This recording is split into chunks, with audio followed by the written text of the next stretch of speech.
Қазақстан небір қиындықты бастан кешірген мемлекет. Бірақ әрдайым ғасырлар көшінде жасап, гүлденіп, тағдырдың тартысымен арпалысып келеді. Соның нәтижесінде қазақ тәуелсіздігін алды, бейбітшілікке қол жеткізді. Ал оның негізі түп тамыры халықтың бірлігінде, татулығында, бір тұтастығында. Қазақ елінде татулығы жарасқан 130-дан астам ұлт өкілдері тұрады. Олардың барлығының жүрегінде бір ел, бір арман, бір сенім, және барлығы да Қазақстанмен байланысқан. Еліміздің шаңырағында алаңсыз өмір сүруіміз бірлігі жарасқан халқымыздың жемісі. Егер арманы мен мақсаты қиылысқан, кемел келешекке бір көзбен қараған, ынтымағы мен бірлігі ұштасқан ұлттар болмаса, республикамыз мұнша жасамас еді.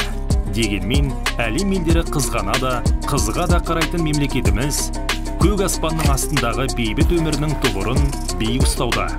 Қазақстан өзге ұлт өкілдерінің де өмір сүріп жатқан отаны, ұрпақтарының кіндік қаны тамған жері.